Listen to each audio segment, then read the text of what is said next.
Hello स्वीटहार्ट्स, आप सबका स्वागत है मेरे सेक्रेट स्पेस में। सबसे पहले तो मैं आप सबसे माफ़ी मांगना चाहूँगी कि वीडियो को लाने में इतना ज़्यादा दिन लग गया, क्योंकि मैं जितने भी वीडियोस बनाती हूँ वो मेरी सोल गाइडेंस के अनुसार होते हैं। इसलिए गाइडेंस आने में या फिर फ़्लो बनने में थोड़ा सा टाइम लग जाता है। पर जब एनर्जी का फ़्लो होता है तो ज्ञान का प्रवाह अच्छे से होता है। इसलिए थोड़ा सा टाइम लग गया, और कहीं न कहीं अभी मेरी जर्नी भी एस्ट्रल प्रेगनेंसी की चली है। इसलिए थोड़ा सा मुझे प्रॉब्लम होता है और डिले भी हो जाता है।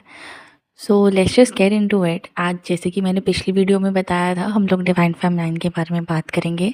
तो फॉर डिवाइन फेमिनाइन कोई एक चेकलिस्ट नहीं है, ना कोई लेबल है और ना ही कोई जेंडर है। ये एक कंप्लीट जर्नी है। Divine feminine is a journey जिसे एक्सप्लेन कर पाना उतना ही टफ है। सोशल मीडिया पे ओवरऑल हमें मिलते हैं ट्रेट्स, हमें मिलते हैं साइंस, क्या आप एक डिवाइन फेमिनाइन हो। बट आज मैं टॉपिक पे बात कर रही हूँ डिवाइन फेमिनाइन के बारे में।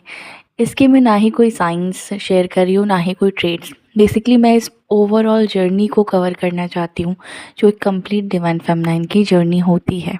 अपने फर्स्ट वीडियो में ट्विन फ्लेम कॉन्सेप्ट को इंडेप्थ में समझा था, सेकंड में ट्विन फ्लेम के टाइप्स ऑफ रिलेशनशिप को समझा था। नाउ हम लोग डिवाइन फेमिनाइन की कंप्लीट जर्नी को इंडेप्थ में समझेंगे। और इस जर्नी को इंडेप्थ में समझने के लिए मुझे सबसे ज़्यादा सही तरीका यही लगा है कि हम लोग स्टार्टिंग से स्टार्ट करें और एंडिंग पे ख़त्म करें। अब कोई भी डिवाइन फेमिनाइन की जर्नी जाहिर सी बात है कि सोल के स्प्लिट होने से ही स्टार्ट होती है। मैंने स्टार्टिंग टू लेके एंडिंग तक के सारे पॉइंट्स को कवर किए हैं, सारे स्टेजेस को, फेजेस को कवर किए हैं। Let's just dive into the journey, let's see what truly a divine feminine means.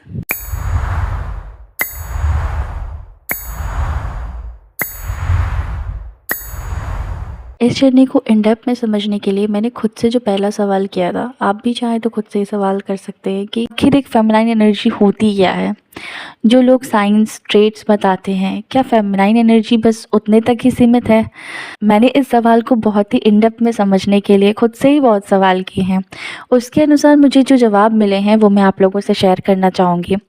First of all तो ये क्लियर करना बहुत ज़रूरी है कि फेमिनाइन एनर्जी कोई लेबल नहीं है, ना सिर्फ किसी जेंडर का नाम है। फेमिनाइन एक ऊर्जा है, एक ऐसी ऊर्जा जो औरत में भी डोमिनेंट हो सकती है और पुरुष में भी।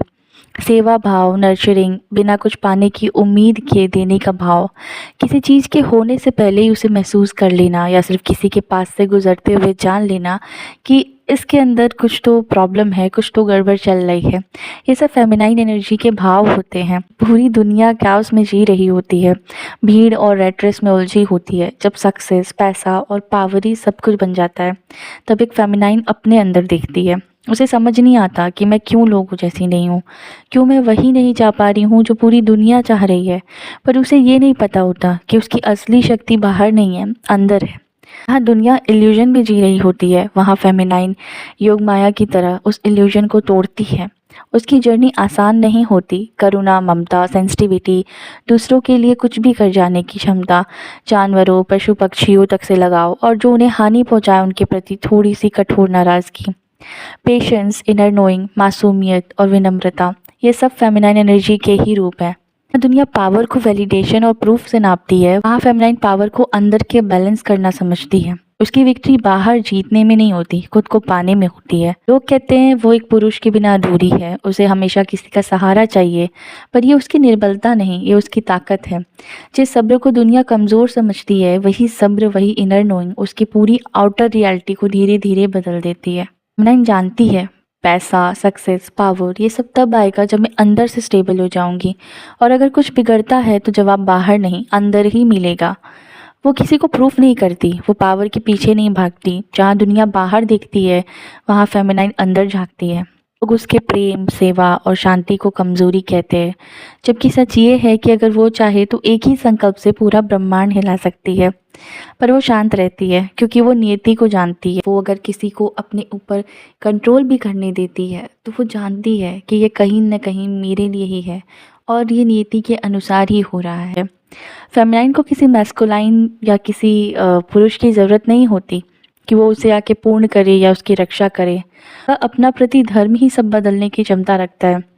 लोग उसकी पवित्रता पे सवाल उठाते हैं, पर अपने हृदय पे भरोसा रखना ही उसकी असली ताकत होती है। जहाँ दुनिया पैसा, पावर और सक्सेस को सब कुछ मान लेती है, वहाँ फेमिनाइन अपनी इनर शक्ति को ही अपनी विक्ट्री मानती है। वो एक पेड़ की जड़ है तो कहीं ना कहीं मैस्कुलाइन उस पेड़ के पत्तों की तरह है। रूट अपने आप में ही पूर्ण होता है, पत्ते भी अपने आप में ही पूर्ण होते हैं, पर फिर भी एक दूसरे के बिना जीवन अधूरा होता है। और जब तक जड़ ही मजबूत ना हो तो पत्ते या ऊपर का पेड़ कभी लहलहा सकता है क्या? ये थी एक फेमिनाइन जर्नी। अभी हम डिवाइन फेमिनाइन के बारे में बात नहीं कर रहे हैं, डिवाइन फेमिनाइन के बारे में आगे बात करेंगे।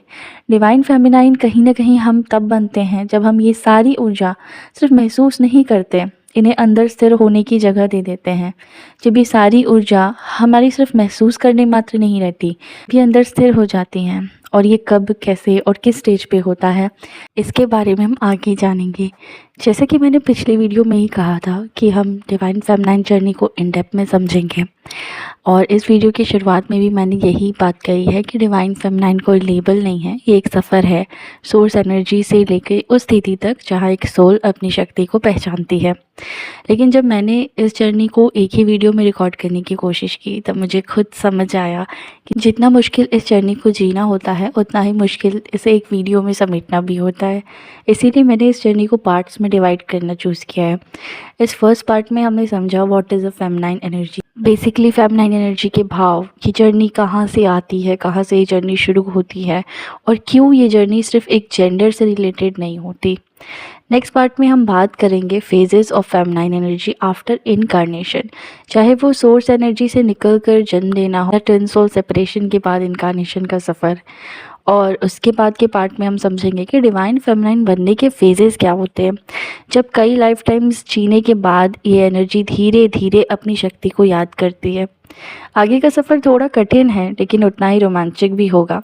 अगर आप इस जर्नी से थोड़ा भी कनेक्ट हुए हो या मेरी बातों से थोड़ा भी कनेक्ट हुए हो, अगर आपको लगा हो क्या कहीं मेरी बातों ने आपको टच किया है, तो अपने विचार ज़रूर आप कमेंट्स में शेयर करिए और चैनल को सब्सक्राइब कर लीजिएगा ताकि आप इस जर्नी का अगला पार्ट मिस ना करें, कोई भी नोटिफिकेशन आगे की आपसे मिस ना हो।